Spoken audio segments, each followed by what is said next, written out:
YouTube channel నేను మీ మైరా. అదే నీవు అదే నేను పార్ట్ 95. ఫ్రెండ్స్, నా ఛానల్ని సబ్స్క్రైబ్ చేసుకోండి. దీనికంతటికీ కారణం నేనే కదరా. అసలు నిన్ను బాగా కొట్టాలని ఉంది నాకు. ప్రపంచం అంతా తిప్పి చూపిస్తావు, ప్రపంచంలో విషయాలన్నీ మాట్లాడతావు, నన్ను నీ వెనకాలే తిప్పుకుంటావు. కానీ నీకు సంబంధించిన అతి ముఖ్యమైన విషయం ఎవరో చెప్తే కానీ నాకు తెలియలేదు. నీ నోటితో నువ్వు చెప్పుంటే ఇంత అనర్థం జరిగేది కాదు కదా. వాళ్ళకి మాట ఇవ్వడం కానీ సల్మాని మీడియా ముందుకు తీసుకురావడం కానీ చేసి ఉండేదాన్ని కాదు. నా కొడుకు మనసు ఇంత బాధ పెట్టేదాన్ని కూడా కాదు. మరొక అమ్మాయి ప్రాణం తీసేటంత దుర్మార్గురాలినా నేను? అసలు నువ్వు పర్ణికతో రిలేషన్లో ఉన్నావని నాకు తెలియనే తెలియదు. తెలిసి ఉంటే ఎప్పుడో నీ పెళ్ళి జరిపించేసేదాన్ని. పర్ణిక కోలుకుంది కాబట్టి ఇంత ప్రశాంతంగా మనిద్దరం మాట్లాడుకోగలుగుతున్నాం. లేదంటే జీవితంలో నీ మొహం నేను, నా మొహం నువ్వు చూసుకుని ఉండేవాళ్ళం కాదేమో. మళ్ళీ చెప్పే సమయం రాదేమో. కొడుకు తనని ఎక్కడ అపార్థం చేసుకున్నాడో, పర్ణిక తనని ఎంతగా అసహ్యించుకుందో అని తను అనుకున్నవన్నీ గబగబా చెప్పేస్తోంది కావేరి. యాక్సిడెంట్ అయినప్పుడు కాదురా, నిజంగా పర్ణికకు ఏదైనా అయి ఉంటే అప్పుడు చచ్చిపోయి ఉండేదాన్ని నేను అంది చివరి మాటలు అంటున్నప్పుడు రుద్ధమైన కంఠంతో. మాట్లాడుతున్న తల్లి నోటి మీద వేలు పెట్టి అడ్డంగా తల తిప్పాడు తపస్వి. తల్లి అంతలా బాధపడటం ఎప్పుడూ చూడలేదు. తన గురించి కావేరి అలా బాధపడటం పర్ణిక కూడా చూడలేకపోయింది. తపస్వి ఏదో మాట్లాడబోయేలోపే, అత్తయ్య ప్లీజ్, ఇందులో ఎవ్వరి తప్పు లేదు. ఇప్పుడు నేను బాగానే ఉన్నాను కదా, ఎందుకు అనవసరమైన మాటలు అంది కావేరి భుజం మీద తలవాల్చి నీరసంగా. అమ్మా, నేను ముందుగా నీకు చెప్పకపోవటం నేను చేసిన తప్పు. అలాగే తిరిగి వచ్చాక మన పెళ్లి జరుగుతుందని పర్ణికకు చెప్పలేదు. నేను కూడా తప్పు చేశాను కదమ్మా. ప్లీజ్, నువ్వు ఏవేవో ఊహించుకోకు. ఎప్పుడైతే నువ్వు మీడియా ముందు నీ కోడలుగా ఆ అమ్మాయిని పరిచయం చేశావో, కనీసం సల్మా పేరును కూడా నోటితో అనటానికి ఇష్టపడలేదు తపస్వి. మీరిద్దరూ నాకు రెండు కళ్ళు. మీ ఇద్దరిలో ఏ ఒక్కరు బాధపడినా నేను భరించలేను అన్నాడు. కావేరి సంతోషంగా కొడుకు తల నిమురుతూనే పర్ణికను దగ్గరికి తీసుకుంది. అమ్మా, నువ్వు అనుకున్నట్టు దీనికంతటికి నువ్వు నేను కారణం కాదమ్మా, వేరే వాళ్ళు ఉన్నారు అన్నాడు. జరిగేదంతా చూస్తున్న సల్మాకి ఒళ్ళంతా కారం రాసుకుంటున్నట్టుగా ఉంది. ఇంకా ఇక్కడ ఒక్క నిమిషం కూడా ఉండటం కరెక్ట్ కాదు అని తిరిగి లోపలికి వెళ్ళిపోవాలని వెనక్కి తిరిగింది. ఆగు, ఎక్కడికి వెళ్ళిపోతున్నావు అన్నాడు తపస్వి చాలా కటువుగా. వెళ్ళిపోవాలనుకున్న సల్మా భయంతో ఆగిపోయింది. ఒళ్ళంతా చెమటలు పట్టేశాయి. కొడుకు చెబుతున్నది ఏంటో, ఎందుకు సల్మాతో అంత గట్టిగా మాట్లాడుతున్నాడో అర్థం కాలేదు కావేరికి. నువ్వు పరీ దగ్గరికి ఎందుకు వెళ్ళావో, అక్కడ ఏం చేశావో నీ నోటితో నువ్వే చెప్తే బాగుంటుంది అన్నాడు. లేచి నిలబడి ఒక్కొక్క అడుగు వేస్తూ సల్మా దగ్గరికి వెళ్ళాడు. సల్మాకి ఒళ్ళంతా చెమటలు దారిగా కారిపోతున్నాయి. అనవసరంగా వాడెవడి మాటో విని తప్పు చేశాను, అంతా తెలిసిపోయినట్టుంది అనుకుంది. ఇది వీడితో మొత్తం చెప్పేసినట్టుంది. ఛీ, ఇలా ఇరుక్కున్నానేంటో నా కర్మ. యా ఖుదా, ఇప్పుడు నన్ను ఎవరు కాపాడుతారు అని తపస్వి కళ్ళల్లో కఠినత్వాన్ని చూసి భయంతో వణికిపోయింది. ఏంటి, సల్మా పర్ణిక దగ్గరికి వెళ్ళిందా? ఎప్పుడు అని అడిగింది కావేరి ఆశ్చర్యంగా. ఒక్కరోజు ముందు మనం శ్రీనగర్ వెళ్ళి ఏం జరిగిందో తెలుసుకుందాం. అప్పుడే కొంచెం కదలిక కనిపించింది పర్ణికలో. అది చూసిన నర్స్ డాక్టర్ని పిలవటానికి బయటికి వెళ్ళింది. తపస్వి 2 రోజుల నుంచి ఓపికగా పర్ణిక దగ్గరే ఉండి కళ్ళు తెరిచే తరుణం కోసం ఎదురు చూస్తూనే ఉన్నాడు. పర్ణిక మూసుకున్న కళ్ళ వెనుక ఎన్నెన్నో చిత్రాలు. తండ్రి చీదరింపులు, తల్లి ప్రేమపూర్వక లాలింపులు, అరుణ స్నేహహస్తం, అభి అహంకారం, గిలిగింతలు పెట్టే తపస్వి ప్రేమ అన్నీ కళ్ళ ముందు అలా అలా కదిలి వెళ్ళిపోతున్నాయి.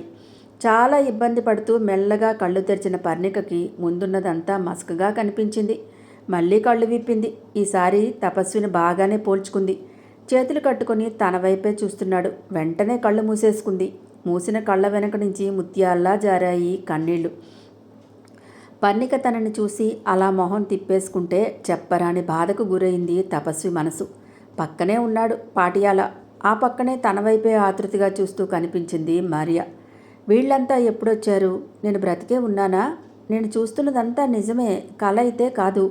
నేను బ్రతికే ఉన్నానన్నమాట అని అనుకున్నంతలోనే మరియా దగ్గరగా వచ్చి, ఏంటి డాక్టర్, మీరు చేసిన పని ఏమైనా బాగుందా అంది కోపంగా. ఇంతలో డ్యూటీ డాక్టర్ వచ్చి పర్ణికని ఒకసారి టెస్ట్ చేసి పాటియాలా వైపు చూసి తల పంకించాడు. ఓకే, యూ కెన్ గో అన్నాడు పాటియాల. డాక్టర్ వెళ్ళిపోయిన తర్వాత ఆ గదిలో ముగ్గురే మిగిలారు. మరియా ఫ్లూయిడ్స్ మార్చిపెట్టింది. దగ్గరే నిలబడి మెల్లగా లీవర్తో బెడ్ని కొంచెం ఎత్తిపట్టింది. ఎవరినీ చూడటం ఇష్టం లేనట్టు, వాళ్ళెవరో తెలియనట్టు కళ్ళు మూసుకుంది పర్ణిక. ఇంతలో ఎవరో ఇద్దరు వ్యక్తులు రిజిస్టర్ పట్టుకొని లోపలికి వచ్చారు. పర్ణికకి జరుగుతున్నదేంటో అర్థమయ్యేలోపే మరియా వచ్చి తల కొద్దిగా ఎత్తి పట్టుకుంటుండగా పర్ణిక ఏంటన్నట్టు కళ్ళు తెరిచి చూసింది వాళ్ళ వైపు. ఎదురుగా తపస్వి చేతిలో తాళిబొట్టు ఒక్క క్షణం మెరిసింది. ఏం జరుగుతుందో అని ఊహించేలోపే పర్ణిక మెడలో 3 ముళ్ళు వేయటం కూడా జరిగిపోయింది. జరుగుతున్నది అర్థమయ్యేసరికి గుండెల మీద పచ్చగా మెరిసిపోతూ మంగళసూత్రాలు కనిపించాయి. పర్ణికకి ఇది ఊహించనంతటి షాక్. అక్కడే ఉన్న కొత్త వ్యక్తులు చేతిలో ఉన్న రిజిస్టర్లో సైన్ పెట్టాడు తపస్వి. ఇక్కడ సైన్ పెట్టండి మీరు కూడా అని ఆ వ్యక్తి ముందుకు వచ్చి పర్ణికని సైన్ పెట్టమన్నాడు. తపస్వి వైపు బ్లాంక్గా చూసింది. చావు బ్రతుకుల మాట అటు ఉంచితే ఇప్పుడు జరుగుతున్నది నిజంగా కలేనా అనే డౌట్ అయితే వచ్చేసింది. పర్ణికని సైన్ పెట్టమన్నట్టు బుక్ వైపు చూపించాడు. అసంకల్పితంగానే సైన్ చేసేసింది. తర్వాత మరియా, పాటియాల సాక్షి సంతకాలు చేశారు. పర్ణిక సైన్ చేసిన తర్వాత ఆ ఇద్దరూ తపస్వికి కంగ్రాట్స్ చెప్పి ఎంత సైలెంట్గా వచ్చారో అంత సైలెంట్గా వెళ్ళిపోయారు. ఇంకొక గంటలో చాపర్ వస్తుంది సార్, నేను పర్ణికని తీసుకొని బయలుదేరుతాను అన్నాడు తపస్వి పాటియాలతో. అలాగే తపస్వి, టేక్ కేర్ అని పర్ణిక వైపు పరీక్షగా చూస్తూ ముందుకు వచ్చాడు పాటియాల. పర్ణిక, ఊహించని షాక్లో ఉన్నావని తెలుసు. జరిగింది జరిగిపోయింది. ఇప్పుడు జరుగుతున్నది, ఇక మీదట ఏం జరుగుతుందో అంతా తపస్వి చూసుకుంటాడు. నువ్వు చేసిన పని ఏదైతే ఉందో అది కరెక్ట్ కాదమ్మా. ఒక చెడు జరిగిన తర్వాత తప్పకుండా మంచి జరుగుతుంది. జరిగిపోయిందంతా చెడు కావచ్చు. ఇక మీదట నీ లైఫ్ చాలా బాగుంటుంది. ముకుంద ఉన్నా కూడా ఇదే చెప్పేవాడేమో. మళ్ళీ తొందరలోనే మనం కలుసుకుందాం. నీ హెల్త్ జాగ్రత్త అని చెప్పేసి వెళ్ళిపోయాడు. పర్ణిక అలసటగా ఆలోచనకి అందలేనట్టు కళ్ళు మూసుకుంది. అనుకున్నట్టుగానే గంట తర్వాత, మరియా, మీ డాక్టర్ మెడిసిన్స్ అన్నీ ఒక బ్యాగ్లో నీట్గా సర్దిపెట్టు. ఎక్కువ టైం లేదు, చాపర్ వచ్చేసింది అన్నాడు తపస్వి. పర్ణికకి జరుగుతున్నదంతా చూస్తున్నా ఏదీ మనసుకు చేరడం లేదు. కళ్ళు మూసుకొని మనసు మేలుకొని ఉంది.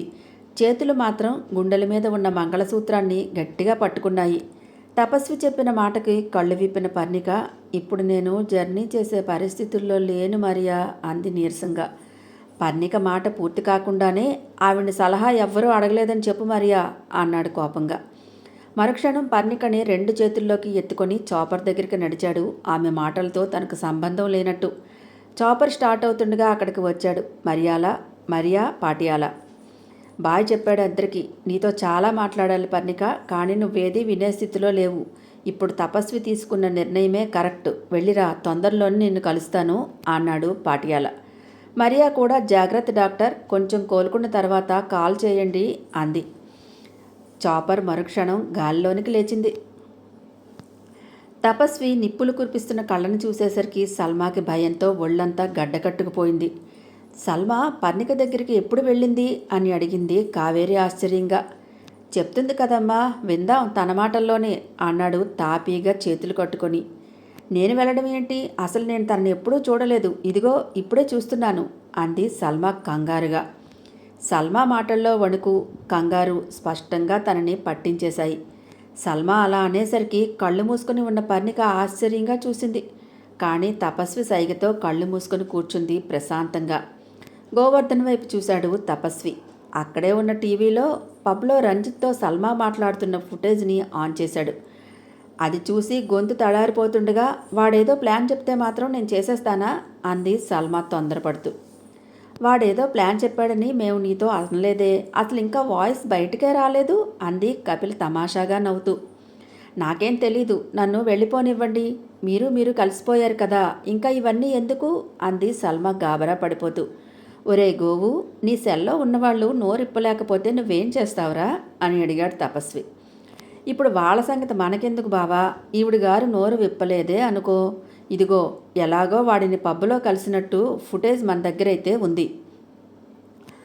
ఆల్రెడీ కొద్ది రోజులుగా వాళ్ళు మనల్ని టార్గెట్ చేస్తున్నారు కదా, ఇది అందరికీ తెలిసిన ఓపెన్ సీక్రెట్. కపిల సింపుల్గా సల్మా నోట్లో గుడ్డలు కూరుతుంది. నేను ఎన్కౌంటర్ చేసి పారేస్తాను. ఈ శవాన్ని తీసుకెళ్ళి రేపు ఆ రంజిత్ గాడి కారులో వేసేస్తాను. 1 షాట్ ఎట్ 2 బర్డ్స్, కేల్ కథం దుకాణ్ బంద్ అన్నాడు గోవర్ధన్ వెటకారంగా నవ్వుతూ. సల్మాగా ఒక్క పరుగున వచ్చి కావేరి కాళ్ళ మీద పడింది. కావేరి తప్ప ఇలాంటి కష్ట సమయంలో తనని ఆదుకునేవారెవ్వరూ లేరని అర్థమైపోయింది సల్మాకి. అత్తయ్య, ప్లీజ్ నన్నేం చేయొద్దు. బుద్ధి గడ్డి తిని ఇలాంటి పని చేశాను. ఇదంతా ఆలం మీద ఇష్టంతోనే చేశాను అంది ఏడుస్తూ. కావేరి అయిష్టంగా సల్మా వైపు చూసి మొహం తిప్పుకుంది. షటప్, నీకు మా అమ్మని అలా పిలిచే అర్హత లేదు. మర్యాదగా జరిగిందేంటో చెప్పు అన్నాడు తపస్వి చాలా కటువుగా. ఇదిగో ఇదంతా ఈ కపిల వల్లే జరిగింది అంది ప్లేట్ ఫిరాయిస్తూ. కపిలకి ఒళ్ళు మండిపోయింది. మరుక్షణం కపిల చేయి గాల్లోకి లేచి సల్మా చెంపని విసురుగా తాకింది. దెబ్బకి 4 వేళ్లు సల్మా చెంప మీద అచ్చులుగా పడ్డాయి. మరొక్క దెబ్బ వేసేలోపే చేతులతో చెంపలు 2 అడ్డం పెట్టుకుంది సల్మా. చదువుకున్న దానివి, సంస్కారం ఉందని అనుకున్నాను. వాడి గదిలోకి వెళ్ళటం మేనర్స్ కాదని మందలించాను నిన్ను. పర్ణిక గురించి తెలిస్తే నీకుగా నువ్వు తప్పుకుంటావేమో అని అనుకున్నాను. నువ్వు ఇలాంటి దిక్కుమాలిన ప్లాన్లు వేస్తావని హింట్ ఇవ్వలేదు నీకు నేను అంది కపిల విసురుగా. నీకు నేనంటే ఇష్టం లేదేమో, మామూలుగా నాతో అలా చెప్పావేమో అనుకున్నాను నేను. ఆంటీ నన్ను మీడియాకు పరిచయం చేశారు. కాస్త ధైర్యం వచ్చింది నాలో. నా ఫ్రెండ్స్తో ఈ విషయం చెప్పాలని అనిపించింది. ఏం చేయాలో తెలియక ఫ్రెండ్స్తో కలిసి పబ్కి వెళ్ళాను. నా ఫ్రెండు నేను మాట్లాడుకుంటుండగా అదిగో వాడొచ్చి నేను ఒక ఐడియా ఇవ్వనా అన్నాడు అంది టీవీలో రంజిత్ని చూపిస్తూ. వాడి పేరేంటో కూడా నాకు తెలియదు, కానీ వాడు పర్ణిక గురించి, అభిజిత్ గురించి మొత్తం అంతా చెప్పాడు. పర్ణిక మంచిది కాదని, టైంపాస్ కోసమే ముందు అభిని, తర్వాత ఆలంని టార్గెట్ చేసిందని అన్నాడు. వెళ్ళి పర్ణికతో మాట్లాడమని, పర్ణిక ఎక్కడ ఉంటుందో వాడే చెప్పాడు. సల్మా నోటి నుంచి ఒక్కొక్క మాట వింటుంటే కావేరికి చాలా ఆశ్చర్యం వేసింది.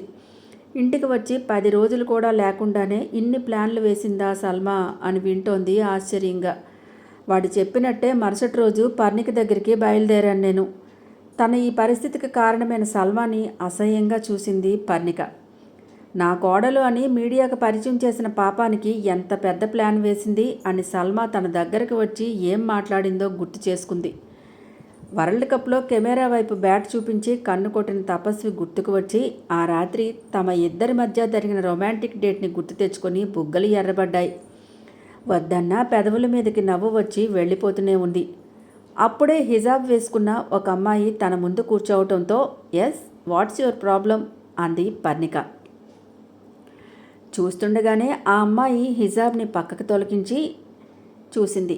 ఈ అమ్మాయిని ఎక్కడో చూశానే, ఎక్కడా అని పర్ణిక చకచకా ఆలోచించేసింది. వెంటనే గుర్తుకు వచ్చింది.